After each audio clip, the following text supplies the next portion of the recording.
Hello everyone. Good morning to all of you. Hope so all of you are doing well. And today is our lecture 4 of nuclear physics part 1. तो ये आज हम binding energy और packing fraction के graph करेंगे कि कैसे ये दोनों हमें स्टेबिलिटी बताएंगे। हम लास्ट लेक्चर में जस्ट प्रीवियस लेक्चर्स में हमने क्या क्या कर लिया अभी तक, आइसोटोप्स, आइसोबार्स, आइसोटोन्स, आइसोमर्स और मिरर न्यूक्लियस सभी की डेफिनेशंस कर ली और रेडियस बताया था आपको, न्यूक्लियस रेडियस कैसे फाइंड आउट करना है। और रेडियस ऑफ कॉपर आपको एक दे रखा था और उसके न्यूमेरिकल्स किए, रेडियस ऑफ मैग्नीशियम कैसे फाइंड आउट करना है।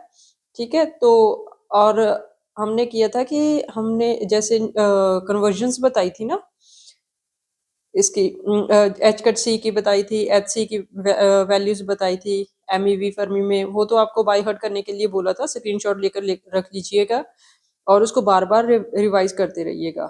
और सेकंड लेक्चर में हमने किया था कि मास डेंसिटी और नंबर डेंसिटी में क्या है, कैसे इंडिपेंडेंट ऑफ ए है। तो आज हम चार्ज डेंसिटी के बारे में भी पढ़ेंगे। ठीक है, उसके बाद हमने बाइंडिंग एनर्जी किया था, binding energy of nuclear mass और एटॉमिक मास कैसे फाइंड आउट करना है, और हमने इसके न्यूमेरिकल्स किए थे सारे। हमने पीवाईक्यू कर लिए बाइंडिंग एनर्जी और एटॉमिक इसके पैकिंग फ्रैक्शन के आज करेंगे, कुछ न्यूमेरिकल और प्रैक्टिस सेशन भी अगले लेक्चर में, नेक्स्ट लेक्चर में हम करेंगे।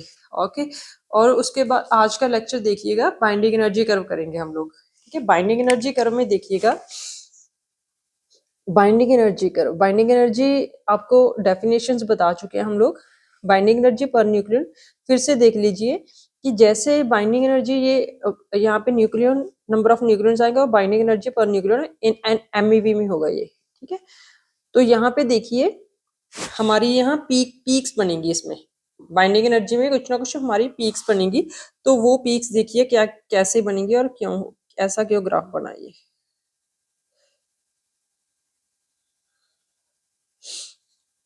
ठीक है, देखिए यहाँ पे हाइड्रोजन आएगा, फिर हाइड्रोजन का सेकंड आइसोटोप आएगा, हाइड्रोजन का नेक्स्ट आइसोटोप आएगा, और यहाँ पे आएगा हमारा हीलियम फर्स्ट पीक पे, फिर आएगा कार्बन।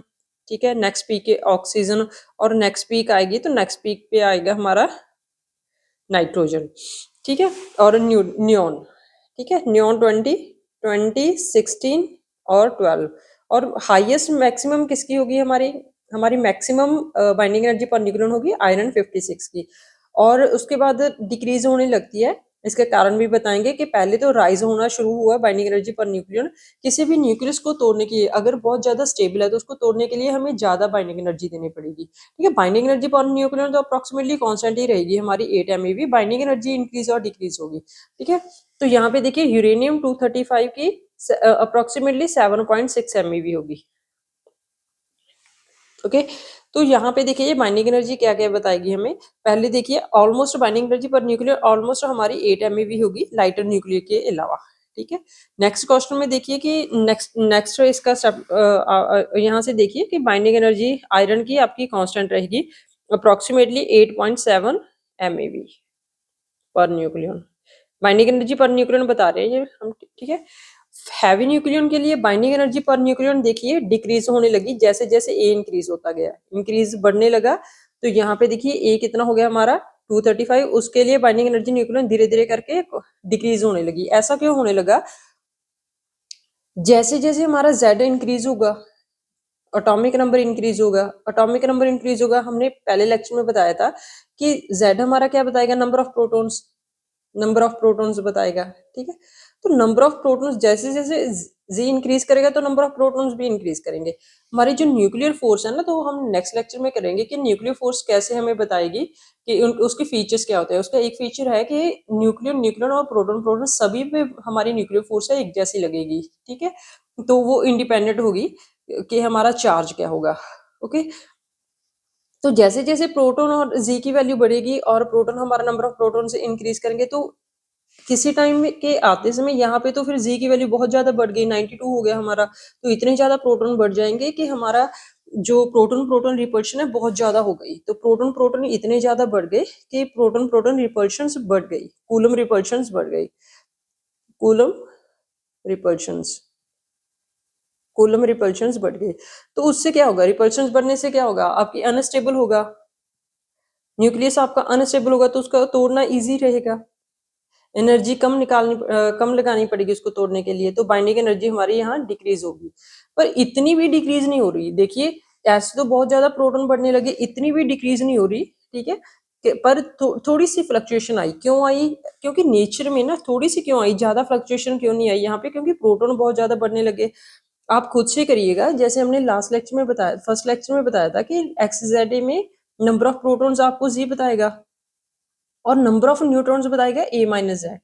नंबर ऑफ न्यूट्रॉन्स क्या बताएगा आपको? A minus Z. तो आप लाइटर न्यूक्लियस में प्रोटॉन निकाल के देखिए और हैवियर न्यूक्लियस में प्रोटॉन और न्यूट्रॉन निकाल के देखिए, यहाँ भी आपका ज्यादा डिफरेंस बनेगा नंबर ऑफ प्रोटॉन और न्यूट्रॉन का। तो ये नेचर की ओर से होगा, हमारा यहाँ इसमें कुछ भी रोल नहीं है। तो न्यूट्रॉन खुद ब खुद अपने आप बढ़ने लगेंगे जैसे जैसे हमारा एटॉमिक नंबर इंक्रीज करता जाएगा, मास नंबर इंक्रीज करता जाएगा, ठीक है। तो धीरे धीरे कंपनसेट कौन करने लगा यहाँ पे? न्यूट्रॉन। तो प्रोटॉन प्रोटॉन रिपल्शन तो इतनी भी कम नहीं हुई जैसे जितनी हमने सोची थी, ठीक है। तो नेचर ने ये कंपनसेट कर दिया कि न्यूट्रॉन बढ़ने लगे प्रोटॉन से, तो हमारी बाइंडिंग एनर्जी कम डिक्रीज हुई, इतनी ज्यादा नहीं हुई जितनी हमने सोचा था, ठीक है। तो फर्स्ट ये हो गया। तो उसके बाद देखिए कि बाइंडिंग एनर्जी पर न्यूक्लियन, ये आपको याद रखना है 7.6 या 7.5 MeV पर न्यूक्लियन होगी हमारे यूरेनियम की, ओके। और इवन इवन न्यूक्लियन के लिए देखिए, जैसे इसका आपको याद रखना है, अगर आपका एन 4 ए की वैल्यू, मास नंबर हमारा 4n है, तो वो इवन इवन न्यूक्लियर होगी। जैसे कि एन की वैल्यू पुट करिए, एन इजिकल्स टू 1 के लिए ए कितना आया? 4। एन इक्वल्स टू 2 के लिए ए कितना आया आपका? 8। एन इक्वल के लिए ए कितना आया आपका? 12। तो यहाँ पे देखिए 4, हीलियम 4, ठीक है। और ऑक्सीजन ऑक्सीजन ऑक्सीजन का उसके बाद देखिए लिथियम कितना? लिथियम तो है नहीं, डबल मैजिक नंबर, तो देखिए यहाँ पे कितना आएगा? इवन इवन न्यूक्लियर कौन सा होगा? 8 होगा, जिसका मास नंबर, और जिसका कार्बन 612 होगा, ठीक है। हीलियम 2 4 होगा, तो वो इवन इवन न्यूक्लियर होगी। मतलब means A is equal to 4n के लिए, इवन इवन न्यूक्लियर के लिए पीक्स बनेगी हमारे लिए, तो यहाँ पीक्स इनके लिए बनेगी। ए एन इक्वल्स टू 4 करिए, ए इक्वल्स टू 16 ऑक्सीजन के लिए, ये कार्बन के लिए हो गया। और एन इक्वल्स टू 5 करिए, ए इक्वल्स टू 20, तो 20 के लिए पीक बनी न्यून के लिए, मतलब ए इक्वल्स टू 4n के लिए हमारी यहाँ पीक बनने लगी है, ठीक है। तो उसके बाद देखिए हम आगे करेंगे मॉडल्स, जब करेंगे तो वहाँ पे डबल मैजिक नंबर करेंगे 2 28 50 82 186 न्यूट्रॉन और प्रोटॉन के लिए, ठीक है। यहाँ पे पीक्स लेस प्रोमिनेंट बनेगी हमारी, ऑलराइट। तो ये यहाँ पे ये बाइंडिंग एनर्जी पर न्यूक्लियर हमें फ्यूजन भी बताएगी और फ्यूजन भी बताएगी, ठीक है। फ्यूजन भी बताएगा और ये फ्यूजन भी बताएगा। कैसे फ्यूजन और फ्यूजन कैसे कैसे बताएगा? फ्यूज मीन्स क्या होता है? हमारा जुड़ना, ठीक है। फ्यूज का मतलब होता है जोड़ना। जब दो आपस में न्यूक्लियाई, ठीक है, दो अनस्टेबल न्यूक्लियाई आपस में जुड़ेंगे तो बड़ा न्यूक्लियाई बनेगा। बड़ा न्यूक्लियाई क्यों बनेगा? क्योंकि वो स्टेबल होगा। कोई भी चीज की कन्वर्जन क्यों होगी? क्योंकि वो स्टेबल होना चाहेगा। तो यहाँ पे क्या होगा? फ्यूज होगा। तो मीन्स इसमें हमें क्या पता चलेगा? Binding energy per nucleon curve हमें फ्यूजन भी बताएगी। फ्यूजन से देखिए यहाँ पे ये बड़ा न्यूक्लियाई किसमें टूटा? छोटे छोटे टुकड़ों में। मान लीजिए यहाँ पे कोई छोटे छोटे और न्यूक्लियस पड़े हैं, y1 और y2, दोनों में टूटा ये, ठीक है। तो अनस्टेबल से स्टेबल बनेगा, ठीक है। यहाँ पे हमारा ये बाइंडिंग एनर्जी पर न्यूक्लियन बताएगा। तो binding energy per nucleon curve आपको ये करवा दी, आपको बार बार इसको रिवाइज करना है। इसके बाद हम पैकिंग फ्रैक्शन पढ़ेंगे। पैकिंग फ्रैक्शन भी यहीं पे देखेंगे हम लोग, क्योंकि बाइंडिंग एनर्जी कर्व और पैकिंग फ्रैक्शन में आपस में कुछ ना कुछ रिलेशनशिप है। तो इस गेट में इसका क्वेश्चन भी आ रखा है कि बाइंडिंग एनर्जी पर न्यूक्लियन और पैकिंग फ्रैक्शन में रिलेशनशिप बताइए। क्या कौन सा आपका ऑप्शन से दे रखी थी आपको 1 2 3 4 करके, तो उसमें से बताना था कि कौन सा रिलेशनशिप दोनों में करेक्ट है, ठीक है। तो बाइंडिंग एनर्जी पर न्यूक्लियन तो हो गया हमारा। तो आगे देखिएगा,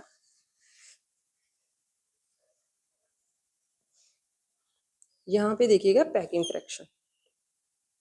पैकिंग फ्रैक्शन यहाँ पे नंबर ऑफ न्यूक्लियन, ये पैकिंग फ्रैक्शन ना बिल्कुल इसकी ऑपोजिट है बाइंडिंग एनर्जी पर न्यूक्लियन की, ठीक है। यहाँ पे हमारी मैक्सिमम थी, यहाँ पे हमारी पैकिंग फ्रैक्शन मिनिमम है, ठीक है। ये 20 के लिए, ये 20 के लिए होगा और ये हमारा होगा 180 के लिए, ऑलराइट। तो यहाँ पे देखिए, तो यहाँ पे देखिए हमने पैकिंग फ्रैक्शन के बारे में बताया था कि पैकिंग फ्रैक्शन हमारी A20 के लिए और 180 के लिए, जब हमने मास नंबर और एटॉमिक मास ये दोनों में हमने डिफरेंशिएट कर दिया था। ठीक है, ये एटॉमिक मास और मास नंबर में क्या होगा, कुछ ना कुछ एएमयू की टर्म्स में स्लाइटली थोड़ा बहुत डिफरेंस आता है, तो उस डिफरेंस को हम मास डिफेक्ट बोलते हैं। ठीक है, तो उस डिफरेंस को हम जैसे मैंने आपको बताया था, हमने क्वेश्चन किया था बाइंडिंग एनर्जी जब हमने स्टार्ट किया था, तो वहां पे क्लोरीन 35 और 17 का उसने मास नंबर पूछ रखा था, बाइंडिंग एनर्जी दे रखी थी, तो मास नंबर वहां पे कितना आया था हमारा 34 पॉइंट समथिंग आया था। पर हमारा ये क्या है, एम ए को क्या बोलेंगे, एटॉमिक मास बोलेंगे। ठीक है, ए को क्या बोलेंगे, मास नंबर। मास नंबर कितना है ये तो हमें गिवन होगा ना 35, तो दोनों में कुछ ना कुछ डिफरेंस है, तो दोनों का जो डिफरेंस है तो उसको क्या बोलेंगे, हम मास डिफेक्ट बोलेंगे। तो mass defect by number of nucleon से क्या बताएगा, हमें पैकिंग फ्रैक्शन बताएगा। तो पैकिंग फ्रैक्शन से हम ये बता सकते हैं कि हमारी पैकिंग मास नंबर और एटॉमिक मास के डिफरेंस से हम ये बता सकते हैं कि हमारा हमारा जो पैकिंग फ्रैक्शन है वो पॉजिटिव आएगा या नेगेटिव आएगा। ठीक है, तो यहाँ पे देखिए, यहाँ पे ध्यान से देखिएगा, ये तो आपको बता दिया मैंने। तो यहाँ पे देखिए इसका पैकिंग फ्रैक्शन का मास नंबर अगर बड़ा है एटॉमिक नंबर से, या मास नंबर लेस होगा, यहाँ पे देखिए एम ए को क्या बोलेंगे, atomic mass greater then mass number. Mass number या फिर एटॉमिक मास लेस देन होगा हमारा मास नंबर से। ठीक है, तो यहाँ पे देखिएगा, अगर हमारा मास नंबर लेस देन 20 है और एक मास नंबर हमारा है 180 से, तो हमारा एम ए ग्रेटर देन ए होगा। ठीक है, अगर हमारा मास नंबर 20 और 180 के बीच में है, तो हमारा एटॉमिक मास लेस देन ए होगा। यहाँ देखिए, मैंने पैकिंग फ्रैक्शन की आपको डेफिनेशन बताई थी कि मास डिफेक्ट जितना होगा पर number of nucleon, mass defect कितना होगा, जितना एटॉमिक मास और मास नंबर में डिफरेंस होगा बाय ए, ये हमारा क्या होगा, पैकिंग फ्रैक्शन। तो यहाँ पे देखिए, जब मास नंबर जब ग्रेटर है, एटॉमिक मास ग्रेटर है हमारा मास नंबर से, एटॉमिक मास ग्रेटर है मास नंबर से, मीन्स पॉजिटिव टर्म हम हमारी बड़ी है, पॉजिटिव टर्म बड़ी है, तो बड़ी से छोटी माइनस करेंगे तो पॉजिटिव ही आएगी। ठीक है, तो पैकिंग फ्रैक्शन इसके लिए हमारी पॉजिटिव रहेगी। ठीक है, तो यहाँ पे देखिए एटॉमिक मास हमारा लेस देन मास नंबर है, मास नंबर बड़ा है, मास नंबर बड़ा है मीन्स नेगेटिव टर्म हमारी बड़ी है, तो यहाँ पे हमारा पैकिंग फ्रैक्शन नेगेटिव आएगा।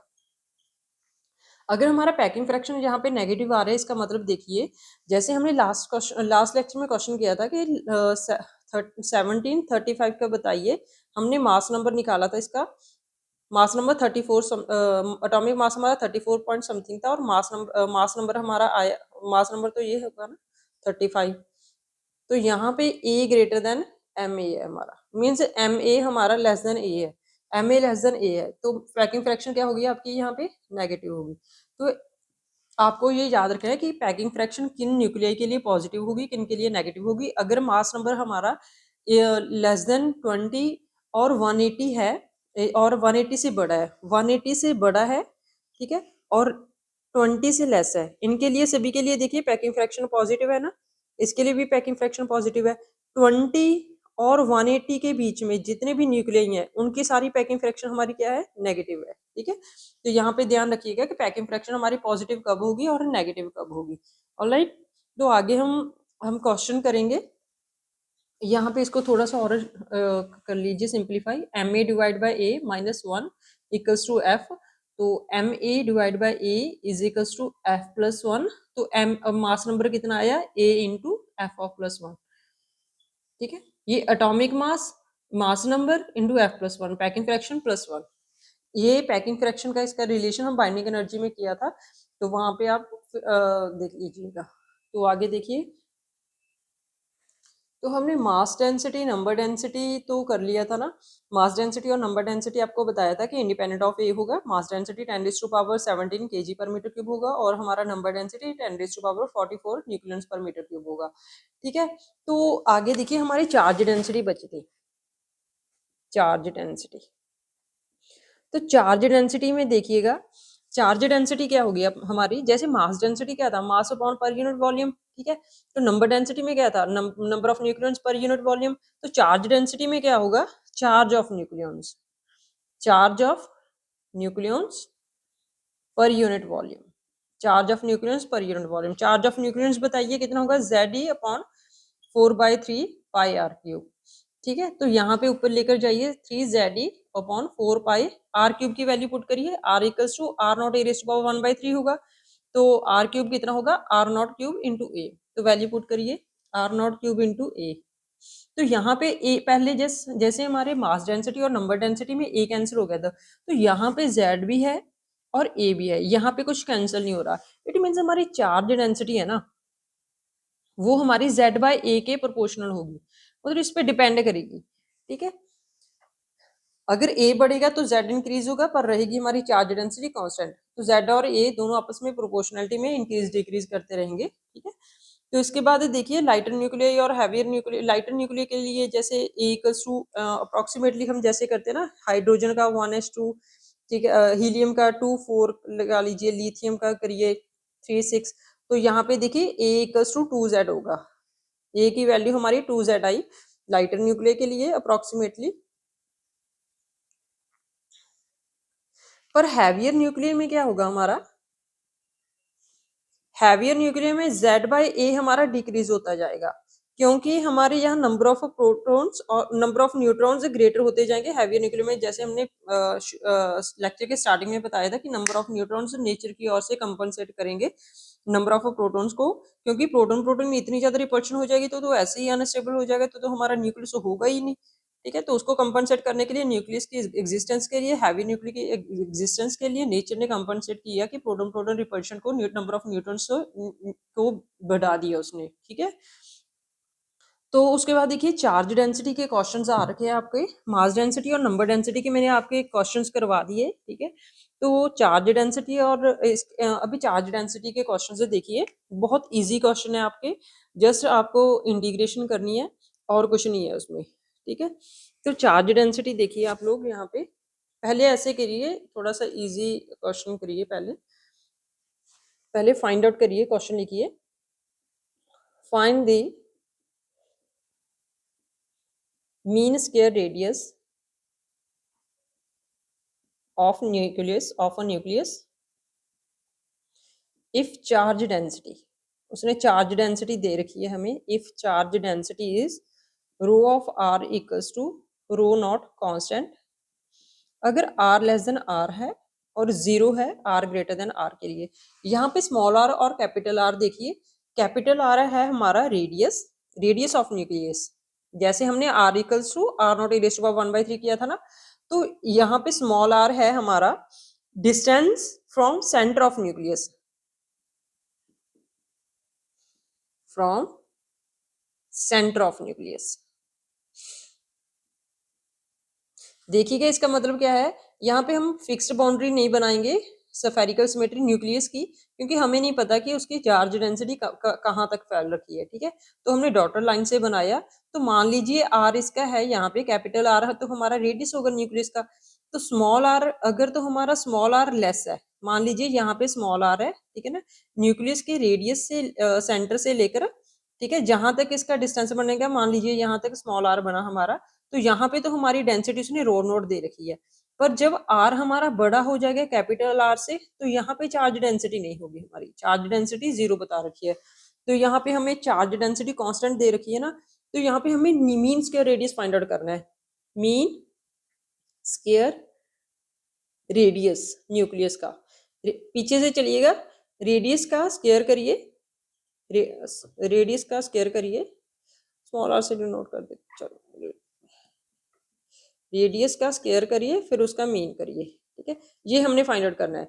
जैसे हम क्वांटम में करते थे कि एक्सपेक्टेशन निकालते थे ना, एक्सपेक्टेशन ऑफ एक्स निकालनी है मान लीजिए, तो वेव फंक्शन ऑफ उसका कॉन्जुगेट लेते थे और साथ में एक्स लेते थे जिसका एक्सपेक्टेशन निकालना है, इनटू साई पूरे होल डिवाइड बाय नॉर्मलाइज करते थे, पूरे वॉल्यूम पे डिफरेंशिएट इंटीग्रेट करते थे ना, साई स्टार साई करके। सिमिलरली यहाँ पे देखिए इसकी वैल्यू कितनी आएगी, यहाँ पे लिखिए रो ऑफ आर डेंसिटी, क्योंकि डेंसिटी निकाल चार्ज डेंसिटी निकालनी है, तो चार्ज डेंसिटी गिवन दे रखी है हमें मीन स्क्वायर रेडियस के लिए, ठीक है। तो यहाँ पे जिसकी एक्सपेक्टेशन निकालनी है आर स्क्वायर, और पूरे वॉल्यूम पे करेंगे और डिवाइड बाय नॉर्मलाइज करेंगे, नॉर्मलाइजेशन किस पूरे वॉल्यूम पे होगा, ठीक है। Rho of R D tau, D tau की वैल्यू आपको क्योंकि सफेरिकली माना है ना हमने न्यूक्लियस को, यहाँ पे सफेरिकल शेप माना है, तो सफेरिकल शेप के लिए सफेरिकल कोऑर्डिनेट यूज करेंगे। सफेरिकल कोऑर्डिनेट के लिए हमारा डी टॉ कितना होता है, हम ईएमटी में भी करेंगे ये, इसका होता है R square sine theta D R D theta D phi, ठीक है। आर की वैल्यू 0 टू इनफाइनाइट, और पाई की वैल्यू 0 टू थीटा की वैल्यू 0 टू पाई, और 2 पाई की वैल्यू 0, फाई की वैल्यू 0 से 2 पाई। और यहाँ पे देखिए आर स्क्वायर डी आर लिखिएगा, और एक बार याद रखिए अगर आपका पाई की थीटा की वैल्यू 0 टू पाई, ये हम सफेरिकल कोऑर्डिनेट सिस्टम हम पढ़ेंगे ईएमटी में भी, ठीक है। कोऑर्डिनेट सिस्टम वहां पे भी आपको करवाया जाएगा, तो यहाँ पे ध्यान रखिएगा कि 0 टू पाई और 0 टू 2 पाई हमारे थीटा और फाई की वैल्यू कैसे चेंज होगी, हम ईएमटी में करेंगे। तो यहाँ पे देखिए साइन थीटा डी थीटा और डी फाई को इंटीग्रेट करिए 2 पाई पे, इसको अलग अलग करिएगा, sine theta D theta 0 to pi, और डी फाई करेंगे 0 टू 2 पाई। तो ये कितना होगा हमारा 2 पाई, और ये कितना होगा हमारा 2, ठीक है। इसको इंटीग्रेट कर लीजिए, ये तो +2 की इंटीग्रेशन है, ठीक है ना, तो इसको इंटीग्रेट करके 4 पाई आएगा। तो डी टॉ की वैल्यू इसके इंटीग्रेशन की वैल्यू हमारी 4 पाई आएगी, क्योंकि यहाँ देखिए साइन थीटा का इंटीग्रेशन क्या होगा, माइनस कॉस थीटा का 0 टू पाई हो गया, और कॉस पाई माइनस कॉस 0 हो गया, कॉस पाई की वैल्यू -1 होगी, माइनस ऑफ कॉस 0 कितना हो गया 1 हो गया, तो माइनस माइनस प्लस करके 4 पाई आ गया हमारा, ठीक है। तो ये तो इंटीग्रेशन तो खुद से कर लोगे ना आप लोग। तो यहाँ पे देखिएगा, यहाँ पे वैल्यू पुट करिएगा, रो ऑफ आर कितना दे रखा है हमें, रो नॉट, और R square as it is, ठीक है।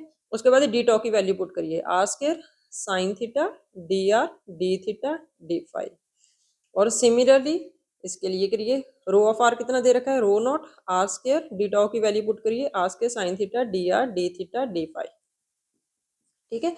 रो नोट से रो नोट कैंसिल हो जाएगा क्योंकि कांस्टेंट है, और आर की वैल्यू देखिए कहाँ तक दे रखी है, यहाँ पे 0 टू इनफाइनाइट नहीं दे रखा, क्योंकि जब आप 0 टू इनफाइनाइट लिमिट को तोड़ेंगे, क्योंकि यहाँ पे 0 टू आर तक उसकी वैल्यू कांस्टेंट है, 0 टू स्मॉल आर तक उसकी वैल्यू कांस्टेंट है, उसके बाद उसकी वैल्यू 0 है कांस्टेंट्स की, तो हम यहाँ पे लिमिट कितनी लेंगे, 0 टू आर, और 0 टू पाई थीटा की, और 0 टू 2 पाई करेंगे डी फाई के, ठीक है। R square D are sine theta D phi, और सिमिलरली यहाँ पे लिखेंगे आप लोग, ठीक है। तो आर स्क्वायर कितना हो गया, यहाँ पे R4 आएगा ना, ठीक है। तो करिएगा कैलकुलेशन खुद से करिए यहाँ पे। तो यहाँ पे मैंने बताया था कि साइन थीटा डी फाई की वैल्यू कितनी आ गई 4 पाई, तो नीचे भी 4 पाई आएगी आपकी, लिखिए 0 to pi 0 to 2 pi are square D are sine theta D phi, तो R4 D R 0 to R divide by 0 to R square D R, ये 4 पाई आएगा ना, इसका 0 टू पाई और 0 to 2 pi sine theta D phi, sine theta D phi की value 4 pi से 4 pi cancel हो जाएगा, तो यहाँ पे देखिए कितना आया, r⁵5/5 अपॉन r³ इंटीग्रेशन करेंगे आप लोग, तो यहाँ पे देखिए r5 इंटू 3/r³, तो यहाँ पे कितना आया आपका आर स्क्वायर 3/5, ये आपका मीन स्क्वायर रेडियस आ गया आंसर, ठीक है। अगर रूट मीन स्क्वायर पूछा होता तो √3R/√5 आ जाता, ठीक है। कितना इजी था, कुछ भी नहीं था, इंटीग्रेशन किया है इसमें और कुछ नहीं। नेक्स्ट क्वेश्चन देखिए नेक्स्ट क्वेश्चन देखने से पहले आप कुछ गामा फंक्शंस के हमारे इंटीग्रेशन है, स्टैंडर्ड इंटीग्रेशंस है, वो लिख लीजिए, नोट कर लीजिए, और उसको याद रखना है आपको, ठीक है।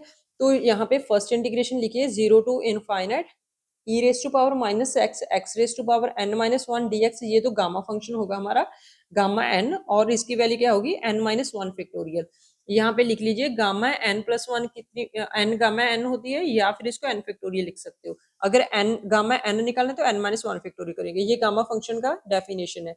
अगर आपको यहाँ पे ये डायरेक्टली हम जितने भी न्यूमेरिकल्स करेंगे ना वहां पे इसकी जरूरत पड़ेगी तो इसको बाय हार्ट कर लीजिएगा, ठीक है। स्टैंडर्ड न्यूमेरिकल्स को ये आपको डायरेक्ट फॉर्मूलाज बताए जा रहे हैं, ठीक है। तो नेक्स्ट देखिए e raise to power minus alpha X है और X raise to power N है और डी एक्स है। यहाँ पे लिमिट आपकी 0 टू इनफाइनाइट होनी चाहिए। अगर 0 टू आ रहा है तो नहीं लगेगा ये फार्मूला, चाहे ये वाली एक्सप्रेशन बनेंगे, पर 0 टू इनफाइनाइट होना चाहिए, ठीक है ना। 0 to infinite e raise to power minus alpha X X raise to power N D X के लिए गामा एन प्लस वन और अल्फा की power N plus one. Gamma N plus one को क्या लिख सकते हो आप लोग, N factorial divide by alpha raise to power N plus one. तो नेक्स्ट देखिए ये तो बिल्कुल इजी है, e raise to minus alpha X था तो यहाँ पे अल्फा एक्स स्क्वायर है, x raise to power N D X, ठीक है। तो एक्स स्क्वायर आ गया तो यहाँ पे लिखिए gamma N plus one by two कर लीजिएगा और अल्फा की value N plus one by two और साथ में टू मल्टीप्लाई होगा, ठीक है। और फोर्थ इंटीग्रेशन का लिखिए, fourth integration zero minus infinite से इनफाइनाइट होगा। बाकी सारे में क्या था, zero to infinite, zero to infinite, zero to infinite, यहाँ पे माइनस इनफाइनाइट से plus infinite. E raise to power minus alpha x square plus beta X, ये हम क्वांटम मैकेनिक्स में भी पढ़ेंगे। जितनी भी इंटीग्रेशन होगी क्वांटम मैकेनिक्स में तो वहां से इस इनकी डायरेक्ट इंटीग्रेशन की वैल्यू याद करके हम वैल्यूज डायरेक्ट निकाल सकते हैं फॉर्मूला में पुट करके। ये गामा फंक्शन से निकली हुई वैल्यूज है, ठीक है।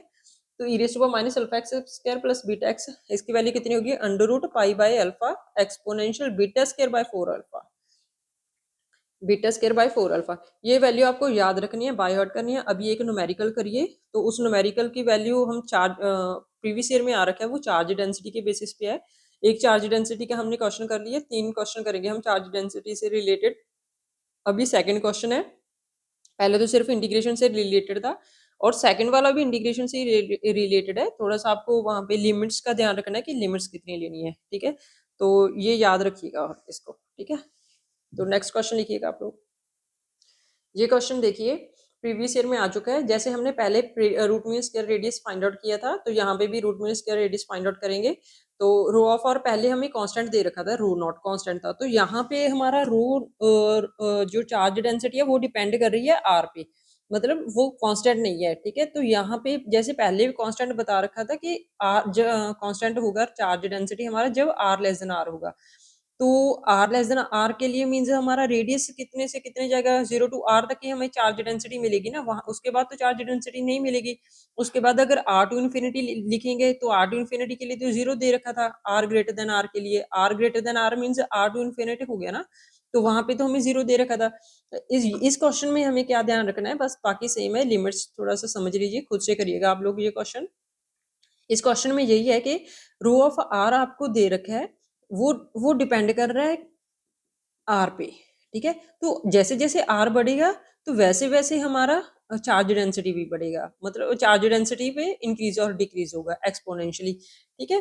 तो वहां से देखिए कि जीरो टू आर तो हम नहीं लिख सकते ना, क्योंकि आर पे प्रोपोर्शनल है। अगर आर इनफाइनाइट हो गया तो वहां पे भी चार्ज डेंसिटी कुछ ना कुछ होगी ना, तो चार्ज डेंसिटी लिखिएगा।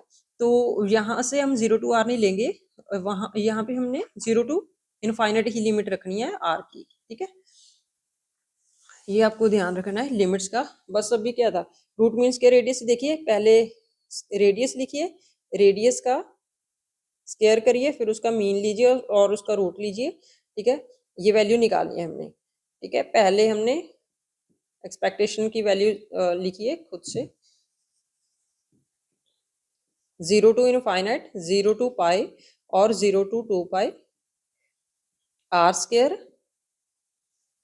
आर स्क्वायर क्योंकि एक्सपेक्टेशन की वैल्यू निकालनी थी, और रो ऑफ आर, ठीक है, और डीटो नीचे भी लिखिए, zero to infinite, zero to pi, whole space पे करना है ना हमें, ठीक है। यहाँ पे लिखिए rho of R d tau, rho of are की वैल्यू पुट करिए खुद से, रो ऑफ आर की वैल्यू, रो ऑफ आर की वैल्यू पुट कर देते हैं हम लोग यहाँ पे, rho naught e raised power minus R by A d tau, और रो नॉट की value rho naught e raised power minus R by A d tau की वैल्यू।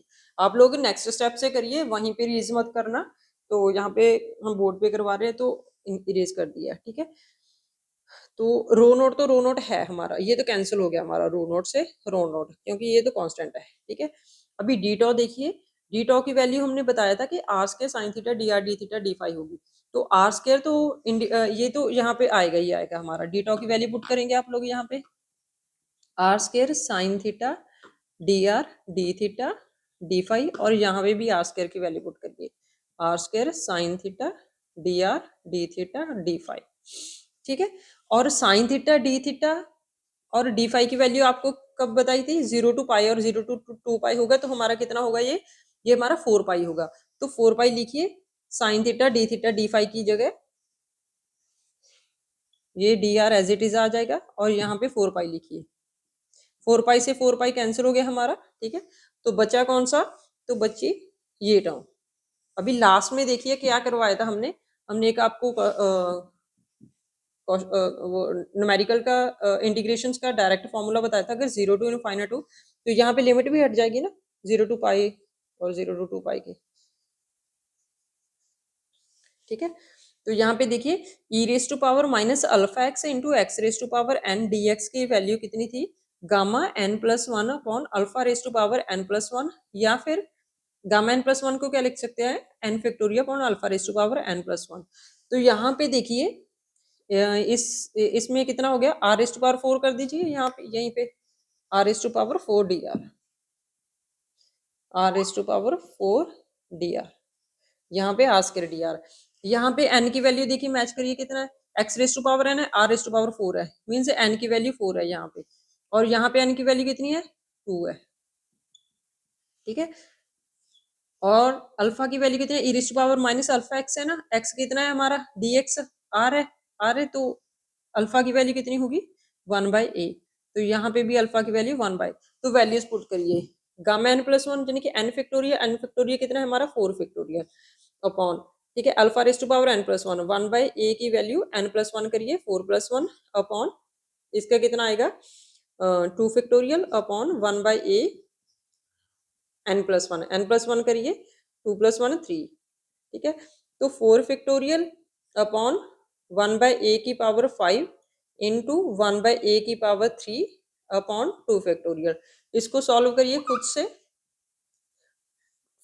12 इंटू ए स्क्वायर आ जाएगा ये। ठीक है, ये हमारा आया आर स्क्वायर का रेडियस। अगर उसने रूट पूछ रखा है, रूट मीन स्क्वायर बताइए, तो रूट मीन स्क्वायर इसका कितना आ जाएगा, √12a।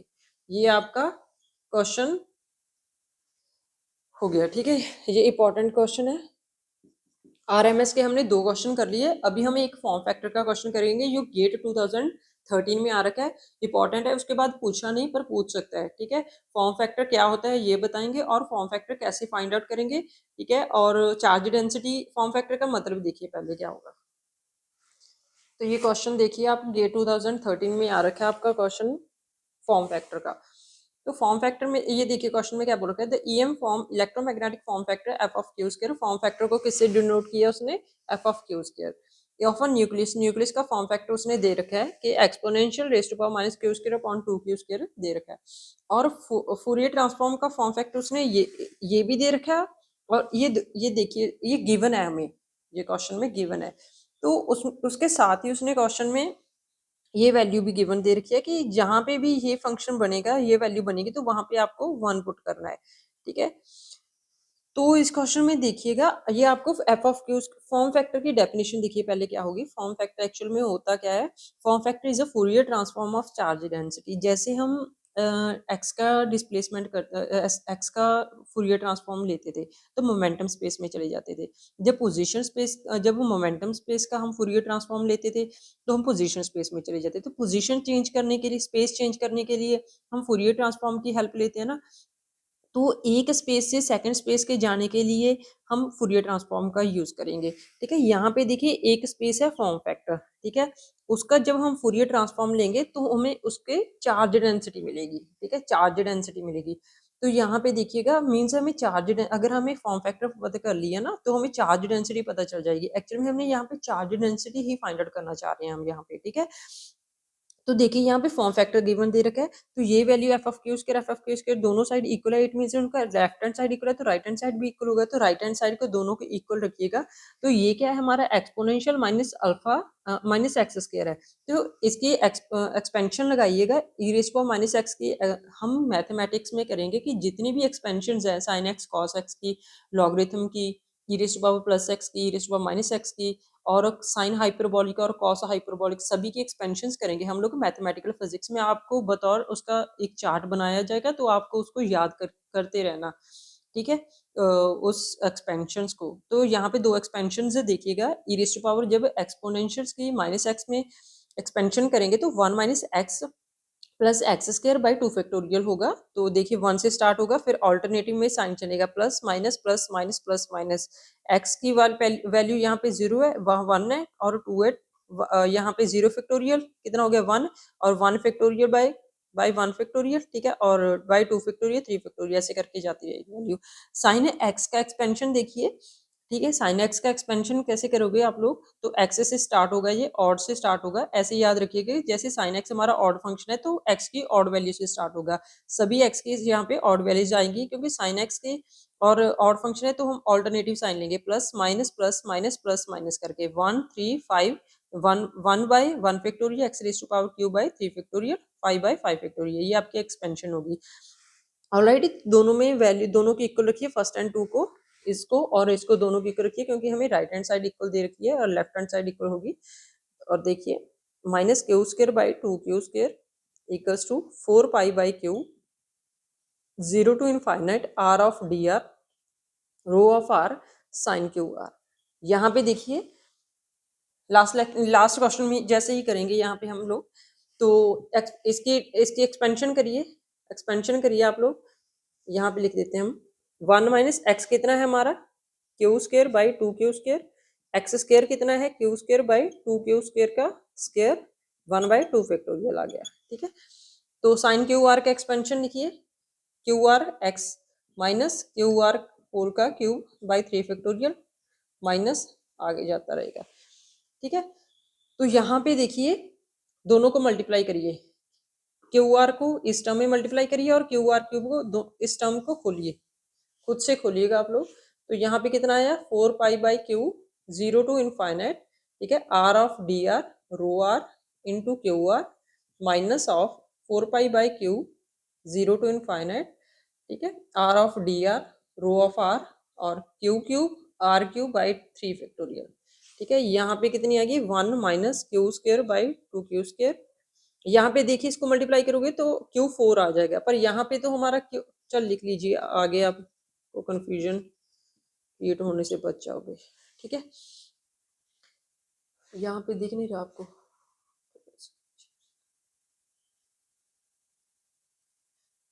अभी दिखाई दे रहा होगा आपको, ठीक है।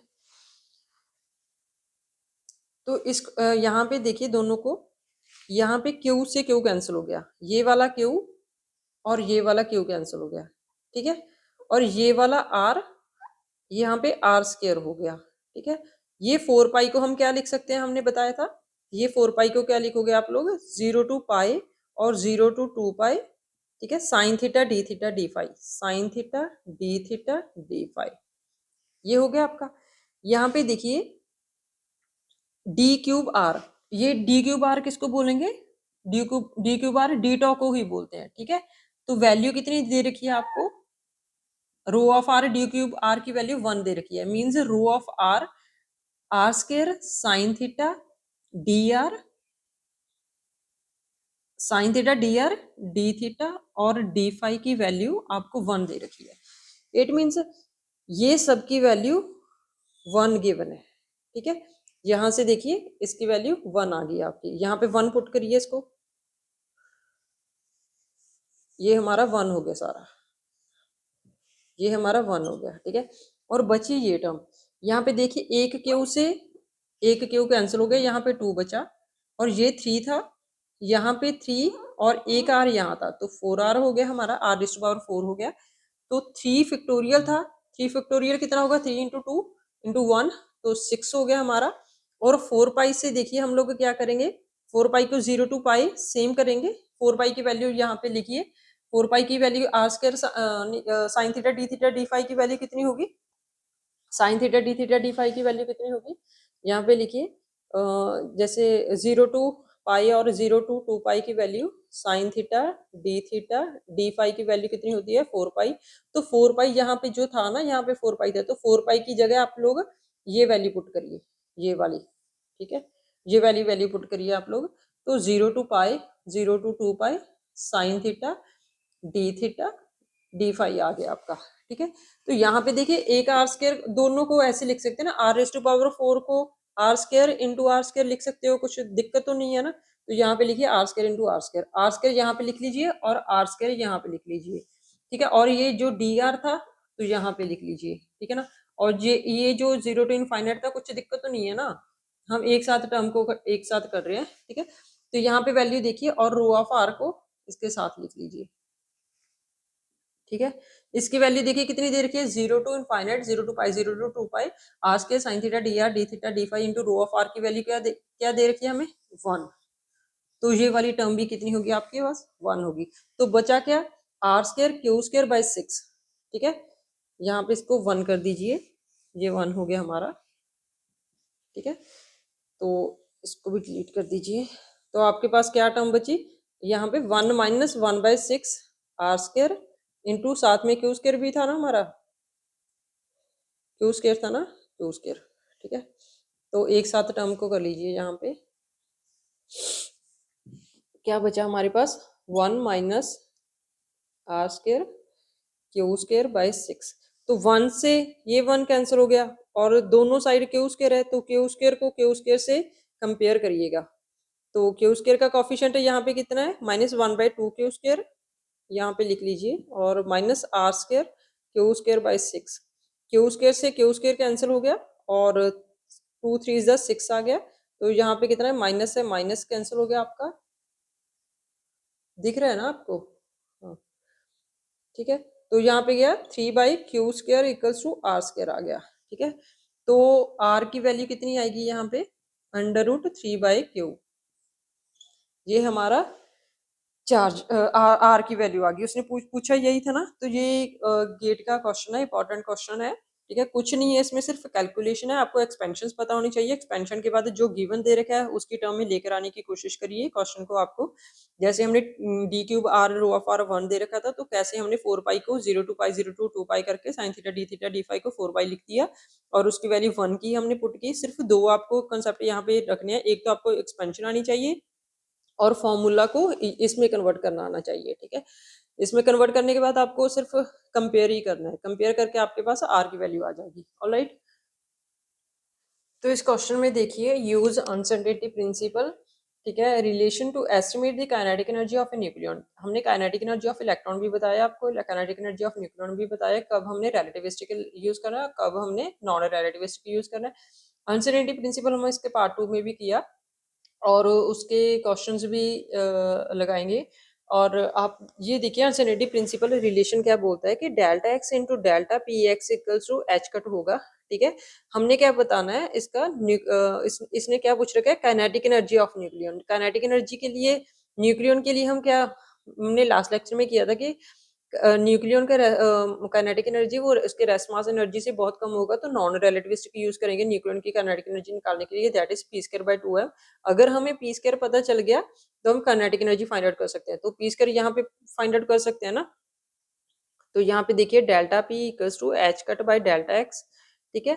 तो डेल्टा एक्स की वैल्यू उसने दे रखी है और एच कट c से मल्टीप्लाई और c से डिवाइड कर लीजिएगा, ठीक है, सो दैट आपको इजी रहे। क्योंकि मैंने एच कट सी की वैल्यू आपको 197.3 MeV फर्मी बता रखा है, ठीक है। और यहाँ पे भी इसको कन्वर्ट करिए 10⁻⁻, ये 13 सेंटीमीटर है ना, -13 सेंटीमीटर है, तो ये 10⁻⁻15 मीटर हो जाएगा। तो 10⁻⁻15 मीटर में क्या होता है, 1 फर्मी होगा, means 8 into 1 equals to 8 fermi हो गया हमारा, ठीक है, इंटू सी। तो फर्मी से फर्मी कैंसिल हो गया, तो ये हमारा आएगा 24.6 MeV/c। ये हमारा डेल्टा पी की वैल्यू आ गई, ठीक है, या फिर पी की वैल्यू, अप्रोक्सीमेटली पी की वैल्यू, ठीक है। या फिर इसको लिख लीजिए फर्दर, पी सी की वैल्यू निकालिए, तो 24 C को मल्टीप्लाई करिए यहाँ पे, ठीक है, तो 24.6 MeV हो गया, ठीक है। तो अभी काइनेटिक एनर्जी ऑफ न्यूक्लियन पूछ रखा है ना उसने, काइनेटिक एनर्जी ऑफ न्यूक्लियन बताना है हमें। काइनेटिक एनर्जी ऑफ न्यूक्लियन क्या होगा, पी स्क्वायर बाय 2m। तो पी स्क्वायर कितना होगा हमारा, सी स्क्वायर से मल्टीप्लाई और सी स्क्वायर से डिवाइड करिए, तो पी सी का होल स्क्वायर हो गया अपॉन 2m सी स्क्वायर हो गया हमारा। पी सी की वैल्यू हमने निकाल रखी है 24.6 MeV का होल का स्क्वायर, ठीक है, अपॉन मास ऑफ न्यूक्लियन दे रखा है उसने 940, ठीक है, MeV बाई सी स्क्वायर, और साथ में ये वाला सी स्क्वायर। तो सी स्क्वायर से सी स्क्वायर कैंसिल हो गया, और एक MeV से एक MeV कैंसिल हो गया, अभी एक MeV बचा है, तो इसकी वैल्यू 0.32 MeV आएगी, ठीक है। तो ये काइनेटिक एनर्जी आपकी न्यूक्लियन की निकाल ली। तो होप सो आपको सारा लेक्चर समझ में आया होगा। तो इसमें कुछ खास नहीं था, तो हमने चार्ज डेंसिटी, जैसे हमने मास डेंसिटी और न्यूक्लियन डेंसिटी की थी, तो चार्ज डेंसिटी बची थी, मास डेंसिटी और न्यूक्लियन डेंसिटी के हमने न्यूमेरिकल कर लिए थे, ठीक है। और अभी चार्ज डेंसिटी के हमने 3 न्यूमेरिकल किए, रेडियस के और एक फॉर्म फैक्टर का जैसे न्यूमेरिकल किए, और ये एक अनसर्टेनिटी प्रिंसिपल का रिलेशन था। हमने बता रखा है कि आपको काइनेटिक एनर्जी आपने न्यूक्लियन की कब क्यों नॉन रिलेटिविस्टिक ली है, ये भी आपको सारा हमने बता रखा है। आज सिर्फ कुछ चार्ज डेंसिटी का हमने नया कंसेप्ट किया था और उसके न्यूमेरिकल किए थे। ये तो हमने प्रीवियस इसमें काइनेटिक एनर्जी ऑफ न्यूक्लियन तो आपको बता दिया था, ठीक है। क्यों हमने इलेक्ट्रॉन की रिलेटिविस्टिक लेंगे और न्यूक्लियन की नॉन रिलेटिविस्टिक लेंगे, और इलेक्ट्रॉन क्योंकि बीटा पार्टिकल्स क्या होंगे, फास्ट मूविंग इलेक्ट्रॉन होंगे, तो फास्ट मूविंग इलेक्ट्रॉन की हमने इसकी काइनेटिक एनर्जी तो बहुत ज़्यादा होती है, ठीक है। उसका रेस्ट मास तो कितना होगा इलेक्ट्रॉन का, 0.511 MeV, तो बहुत ही कम है ये तो, ठीक है। उसके कंपैरिजन यहाँ पे तो 1000 MeV के अप्रॉक्स है ना न्यूक्लियन का मास, तो यहाँ पे नॉन रिलेटिविस्टिक लेंगे। तो अगर आपको कुछ क्वेरी होगी तो आप पूछ लीजिएगा कमेंट बॉक्स में। तो ये मैराथन हमारी लगातार चलती रहेगी। तो अगर आपको नोटिफिकेशन टाइम से चाहिए, ठीक है, साथ के साथ पैरेलल रिवीजन करते रहिएगा, तो आप इस चैनल को सब्सक्राइब कर लीजिएगा। और ठीक है, फिर आप रिवीजन करते रहिएगा, मेहनत करते रहिएगा, और हाथ से क्वेश्चन सॉल्व करिएगा खुद से। अभी लेक्चर सुनने के बाद फिर से आप अपना क्वेश्चन को देखिए कि कौन कौन से क्वेश्चन किस टाइप के क्वेश्चन आते हैं, और अपने हाथ से क्वेश्चन करिएगा, ठीक है। और कन्वर्जन्स भी करते रहिएगा, जो हमने आपको गामा फंक्शन के आज 4 आपको बताया है इंटीग्रेशन फॉर्मूले, वो भी आपको याद रखने हैं, बाय हार्ट करने हैं। उसकी हमें क्वांटम मैकेनिक्स में भी बहुत ज़्यादा ज़रूरत पड़ेगी, और ईएमटी में भी, ठीक है। तो करते रहिएगा, मेहनत करते रहिएगा। तो ठीक है फिर, okay, take care, have a nice day, thank you so much.